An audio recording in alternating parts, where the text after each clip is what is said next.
Sejam todos muito bem-vindos ao primeiro vídeo do canal. Eu decidi que o primeiro vídeo do canal deveria ser de iceberg sobre um tema que faz muito sentido pra gente, que é o de avistamentos ufológicos pelo mundo. Para quem não sabe como funciona um vídeo de iceberg, a gente começa do topo, a camada exposta fora da água, e vai até o fundo, onde pouca gente vê. Então no topo vão estar os casos mais bem documentados e mais conhecidos pela população, como o caso Roswell ou, aqui no Brasil, o caso Varginha, por exemplo. E lá no fundo vão estar os casos menos documentados e pouquíssimo conhecidos. Então, se esse é um tema que te interessa, se inscreve e fica comigo até o final. E caso vocês queiram fazer uma pesquisa mais aprofundada sobre algum dos casos que eu passar aqui, eu vou estar deixando esse iceberg aí na descrição. Então vocês podem entrar no link, ver todos os casos dele e procurar um a um, caso seja da sua vontade. Beleza? Sem mais delongas, vamos começar o vídeo.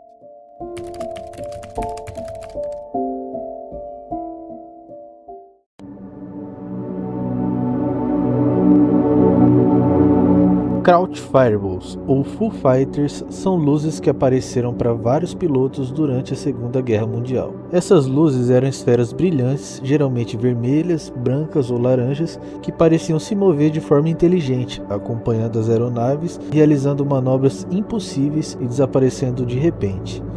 Inicialmente, os aviadores chamavam de Kraut Fireballs, uma referência pejorativa aos alemães. Posteriormente, o termo Foo Fighters foi adotado, inspirado em uma expressão popularizada por um personagem de quadrinhos da época. O fenômeno era tão frequente que preocupou os comandantes militares, que suspeitavam se tratar de alguma arma secreta alemã.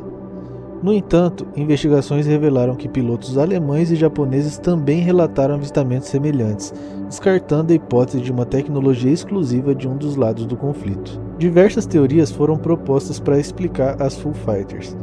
Fenômenos atmosféricos como o fogo de San Telmo, ilusões ópticas causadas por estresse ou reflexos de luz e até mesmo relâmpagos globulares. Apesar disso, nenhuma explicação foi capaz de esclarecer completamente os relatos dos pilotos. Até hoje, as Foo Fighters permanecem como um dos mistérios mais intrigantes da aviação militar, levantando questões sobre o que realmente foi observado nos céus durante aquele período turbulento da história.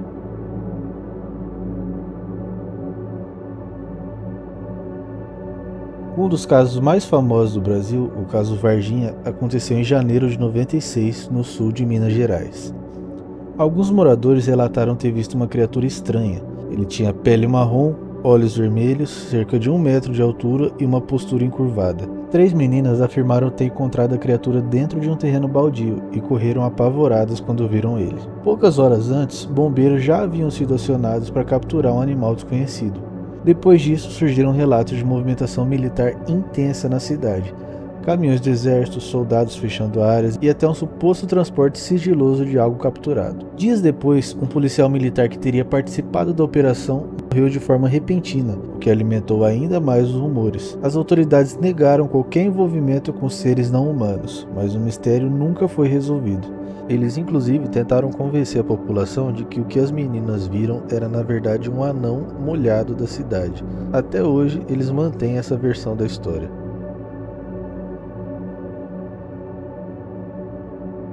O caso Roswell. Em julho de 47, uma coisa estranha caiu numa fazenda próxima à cidade de Roswell, no Novo México. Um fazendeiro encontrou os destroços e descreveu pedaços de metal leve com símbolos estranhos. A base militar local recolheu o material e, no primeiro momento, anunciou ter recuperado um disco voador. No dia seguinte, mudaram de ideia. O exército divulgou que se tratava apenas de um balão meteorológico. Algumas décadas depois, as testemunhas que presenciaram o objeto caindo começaram a relatar uma versão bem diferente. Eles disseram que viram até corpos encontrados juntos dos destroços naquele dia. Na época, a área foi estranhamente isolada e houve um encobrimento gigante por parte do exército sobre o caso. Documentos desclassificados e relatos de ex-militares reforçaram a teoria de que não foi apenas um balão. O governo, no entanto, manteve a sua versão. O objeto seria parte de um projeto secreto chamado Mogul, para detectar testes nucleares soviéticos. Mesmo assim, Roswell se tornou o símbolo máximo desse assunto. Foi o ponto de partida para a ufologia do jeito que a gente conhece hoje.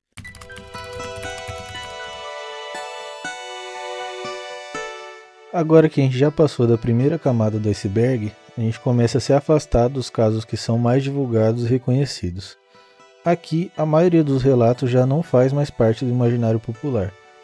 Para quem nunca pesquisou de fato sobre ufologia, muitos desses nomes, ou talvez todos, vão ser totalmente novos. Inclusive, para quem já gosta do assunto, muito provavelmente vai encontrar algum caso novo a partir de agora. São episódios menos comentados, às vezes esquecidos com o tempo e de muito difícil acesso à pesquisa na internet.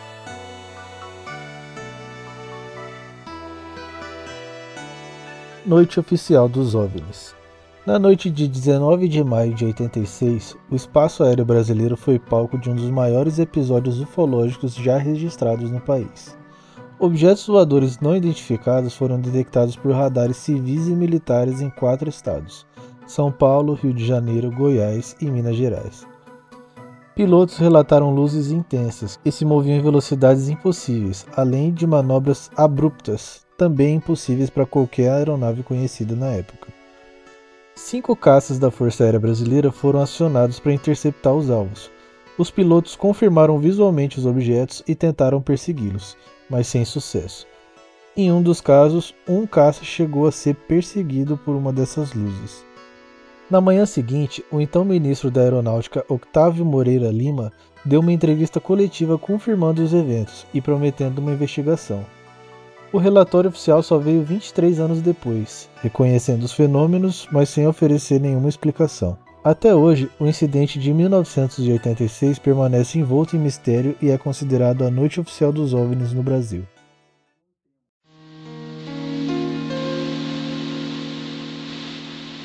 As luzes de Kaikoura. Em dezembro de 1978, na Nova Zelândia, uma série de encontros com objetos voadores não identificados atraiu a atenção mundial. Conhecidas como as luzes de Kaikoura, os episódios ocorreram durante voos noturnos de uma equipe de reportagem que investigava relatos anteriores na região. As luzes foram registradas em vídeo, vistas pela tripulação e detectadas por radar, simultaneamente. Os objetos pareciam acompanhar o avião, mudando de posição com rapidez e precisão. O controle aéreo também confirmou as anomalias. As autoridades sugeriram explicações convencionais, como reflexos em nuvens ou barcos de pesca, mas nenhuma teoria conseguiu explicar por completo todos os dados, especialmente a movimentação inteligente e as múltiplas formas de detecção. O caso Kaikoura continua sendo um dos registros ufológicos mais documentados e intrigantes do Hemisfério Sul. O fenômeno de Petrozavodsk. Em 20 de setembro de 1977, moradores da cidade de Petrozavodsk, na então União Soviética, testemunharam um fenômeno muito estranho no céu. Eles relatavam que antes de amanhecer, viram uma luz intensa surgindo em cima do Lago Nega, e a luz tinha um formato de algo que parecia uma água viva, com raios que pareciam perfurar o céu. O objeto pairou por vários minutos. Depois começou a se mover lentamente, deixando uns rastros brilhantes no céu que lembravam chuvas de faíscas. O fenômeno foi observado em diversas cidades ao redor do Mar Báltico, inclusive por controladores aéreos e tripulações de aviões.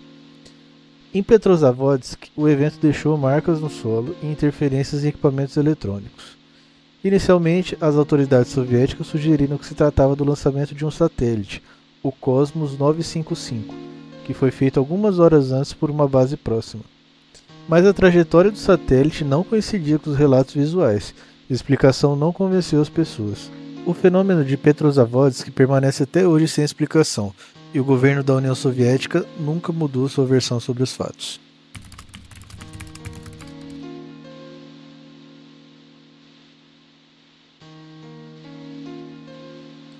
Utsurubuni.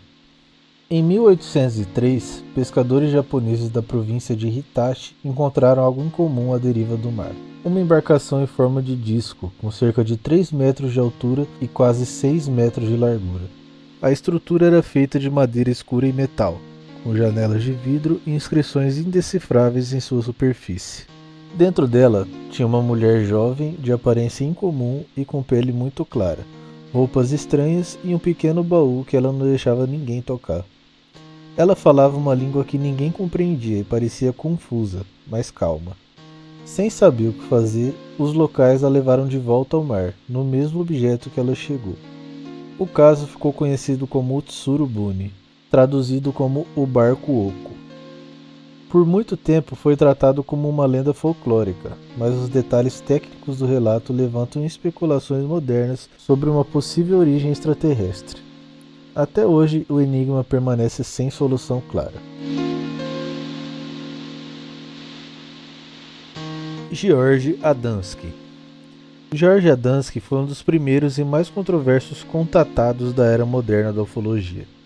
Na década de 50, ele alegou ter fotografado naves espaciais extraterrestres e estabelecido contato com seres de Vênus, Marte e Saturno.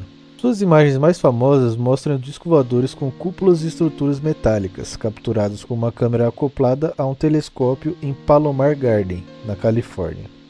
Embora algumas de suas fotos tenham sido amplamente divulgadas e até inspiraram o termo nave tipo Adamski, críticos apontam semelhanças entre os objetos fotografados e itens domésticos, como tampas de lâmpadas ou incubadores de frango. Algumas das análises que fizeram depois indicavam que o trem de pouso da nave era na verdade lâmpadas de 100 watts de uma marca chamada General Electric, com o logotipo GE ainda visível. Apesar das controvérsias, Adamski manteve suas alegações até a sua morte, em 1965, influenciando gerações de entusiastas e deixando um legado duradouro na cultura ufológica.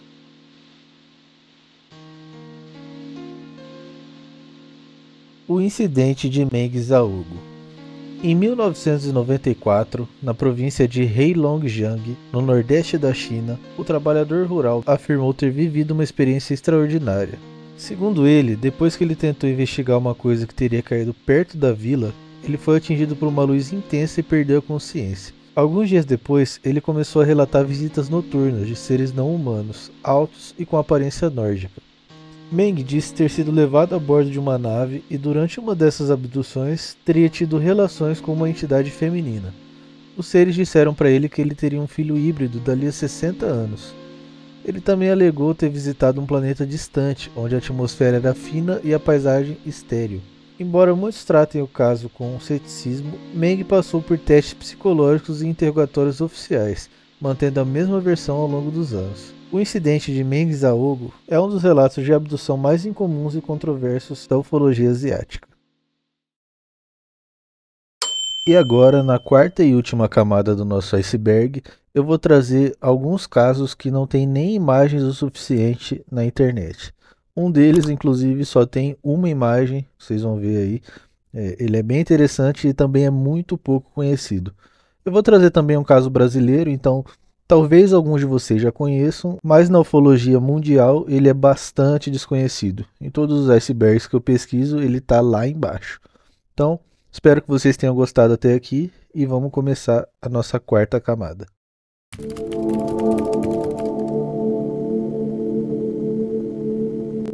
O arquivo 26/2001 Float. Esse arquivo foi inserido na internet por um usuário identificado como Glaucoaster, que também é autor da fotografia. A imagem foi capturada em 26 de dezembro de 2021 em Buenos Aires usando uma câmera Sony TRV-310, num pequeno observatório armador denominado Glaucourt. A fotografia mostra uma formação triangular de luzes no céu, que o autor descreve como uma frota de OVNIs. Segundo ele, o fenômeno causou efeitos eletromagnéticos como corte de energia em ruas e avenidas próximas.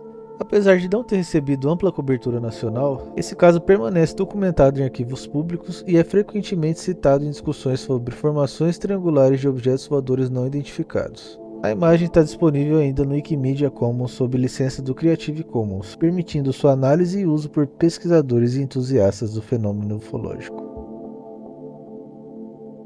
USB de Quisto. Em 2019, um usuário identificado como Quisto compartilhou no Reddit uma história curiosa. Quando ele caminhava próximo a Stentor, em Hannover, na Alemanha, encontrou um pendrive prateado com um símbolo estranho gravado. Quando ele conectou no computador, descobriu 28 imagens e vídeos que pareciam retratar planetas, o espaço e objetos voadores não identificados. As imagens tinham aspecto antigo, lembrando registros do início do século XX, embora a exploração espacial ainda nem tivesse começado nessa época. Entre os arquivos destacavam-se fotografias de corpos celestes e vídeos que mostravam objetos semelhantes a naves espaciais. Alguns usuários sugeriram que os arquivos poderiam ser registros antigos das sondas Voyager, embora não haja confirmação nenhuma oficial sobre isso. A autenticidade e a origem dos arquivos permanecem sem explicação clara, alimentando debates e especulações na comunidade. Apesar do interesse que gerou na comunidade, não tem evidência nenhuma que comprove a veracidade dos arquivos ou que liguem as fotos e vídeos a casos e eventos ufológicos que realmente aconteceram e são conhecidos. O pendrive de Kisto permanece como um mistério intrigante na internet.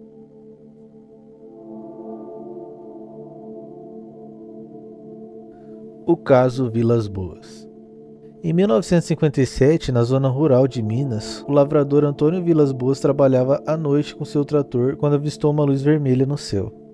A luz se aproximou rapidamente dele até revelar um objeto em forma de ovo, que pousou na sua frente. Segundo ele, 3 seres baixos e com capacetes o agarraram e o levaram para dentro da nave. Lá dentro, segundo ele, foi submetido a exames e depois deixado em um ambiente onde uma figura feminina de aparência humana, com traços bem esquisitos, teve relações com ele. Após o contato, os seres entregaram para ele as roupas dele e devolveram ele onde ele foi capturado. O caso ganhou notoriedade mundial por ser um dos primeiros relatos de abdução com conteúdo explícito e detalhes consistentes. Anos depois, o Antônio Vilas Boas ainda mantinha os relatos sem alterações, mesmo após intensa exposição pública. Hoje, o caso Vilas Boas é considerado um marco na história da ufologia. É enigmático, polêmico e até hoje sem explicação definitiva.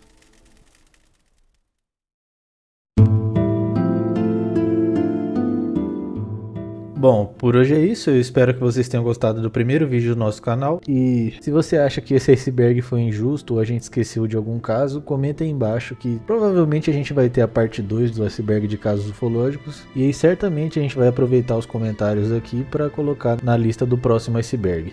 Se você gosta desse tipo de conteúdo, se inscreve no canal, ative o sininho e se você chegou aqui nesse vídeo de paraquedas pela For You, enfim, eu te convido a abrir o canal e abrir a nossa aba de shorts. A gente posta shorts todos os dias à 1 da tarde. E os temas variam entre ufologia, viagem no tempo, teoria da conspiração, sete além, enfim. Vídeos longos como esses aqui a gente vai postar todo sábado às 1 da tarde e dependendo da demanda e de quantas pessoas chegarem aqui no canal, talvez a gente aumente a frequência para mais vídeos durante a semana. Ah, lembrando, a gente tem um e-mail para receber relatos de inscritos, então se você tiver algum relato de algo sobrenatural que aconteceu com você ou de algum avistamento ufológico, enfim, qualquer coisa nesse sentido, pode mandar um e-mail para a gente que a gente vai ler e se for algo interessante, certamente a gente vai fazer um shorts e dependendo da complexidade, um vídeo longo como esse daqui, beleza? O e-mail tá aí na descrição e na capa do canal. Não se esqueçam de dar o like e a gente se vê depois da neblina.